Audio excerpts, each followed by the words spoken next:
Alright, here is Hulk 457, the somewhat baffled cake that concludes and resolves the plotline with Hulk being transformed into Armageddon's slave, only an issue after it happened.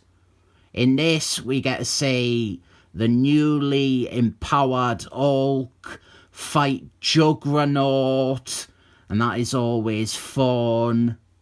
When it comes to fun, we also have the fold-out recap pages, and every time there is one of these, I could go on such tangents about how wonderful these are. It really does fill you in on not just everything you need to know from the issue before, but even little stuff about the featured characters to help you truly understand and appreciate the comic that follows. They are amazing, these. And something of note to me and 5 other people is we have a flashback to Armageddon's history in ancient Egypt, and this is the first appearance in a Marvel comic of the bad guy from Thanius the End. One of my favourite Marvel stories. I didn't think Jim Starman knew that David Peter had previously done a bit with this Egyptian Oreo. It is a minor role in this. He is based on a real life thing. He was an Egyptian Oreo who was never found. His tomb was never discovered. There is debate about if he even existed. But in Marvel, his disappearance was because he became one of the most powerful cosmic beings in existence. But you are all here for this. Juggernaut versus Hulk. The art is okay. It almost feels like it's trying to be stylized, but it doesn't always commit to the part. We have our other players in the game, Hulk's friend, Dickie Jones, and his time-travelling granddaughter from the future, who does naught for this whole story. And we also have another bad guy in the mix, Crusher Man. Him alongside Juggernaut. They are trying to stop Armageddon from using Hulk. Crusher Man, he got explosioned last issue. So here is a funny sequence where Dickie Jones tries to reassemble Crusher Man by all the little parts that were scattered. I really like the use of Juggernaut and Crusher Man in this story, but that is with the added headcanon that their motivation is totally different. I like them getting involved because they are both two bad guys who are less absolutely evil, and they have shades of grey in them.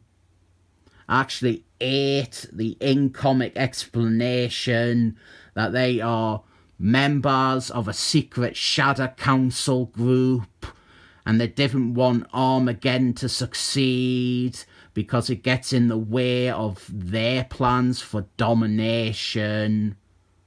And the other thing is that this evil Shadow group, they didn't appear ever again after this issue. So can we just squint and pretend that they are not in this to begin with. And it's just these two villains being on the side of angels because of their overall character growth. We are getting a really good fight with Hulk and Juggernaut.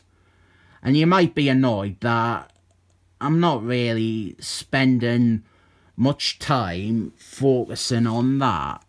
It is a great fight, but Juggernaut, he isn't really a match for this new version of Hulk.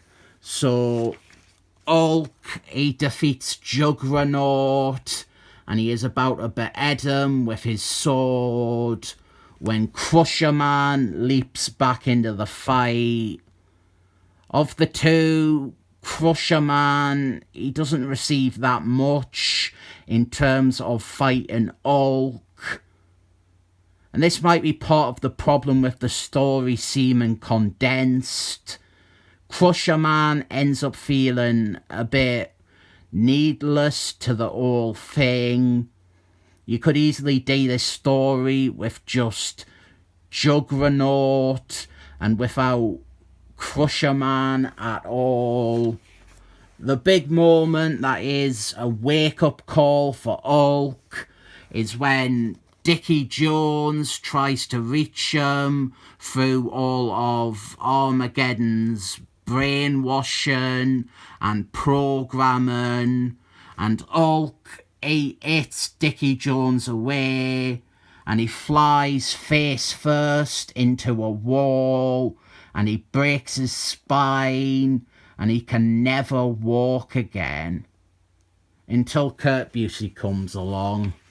Seeing what he has done causes Hulk to come to his senses, and then the ghost of his abusive dad manifests again to start calling him names. So Hulk, he rejects his role as Armageddon's new jockey, and that is it. There's no bait with him getting even with Armageddon. There is no lasting effect of this endeavour, which is very... It breaks Wingman from the Excellent Men. Wingman has struggled for years with what Armageddon did to him. And Hulk, he just brushes it off straight away and it is never mentioned again. It's never even brought up in the Excellent Men books that Hulk was Armageddon's jockey. And then after the next few issues, I didn't think it is ever acknowledged in Hulk's book. And even then, it's really only brought up as the cause of Dickie Jones's injury. We do have a nice bit to end on with Crusher Man and Juggernaut being the characters I wanted them to be in the story, with them both deciding that before they cut and run, that they will deliver Dickie Jones to a hospital. Our final part is actually Armageddon wiping out that stupid secret shadow group, and then watching Hulk on his telly screens and saying how he will always carry Armageddon's mark forevermore, which he will not, and he will have no long-term repercussions from this life-altering transformation that lasted an issue. I like the core of the story. It is a fun idea, and it is very easy to remedy my thing with the two baddies. But I really cannot get how oddly abrupt this all is. I mentioned in response to a comment that it seems crazy that they never had Hulk fight the Excellent Men after his transformation, or even just fight Wolfman. Does anyone know if there was some behind the scenes thing that cut this story short. There was a lot of blatantly rewritten stuff last issue, and then this one as a fill-in artist. So that could make sense. Maybe the Excellent Men writers weren't keen with them doing this story with Armageddon. I don't know, it is fun, but there is unusual things about it. 7 thumbs up.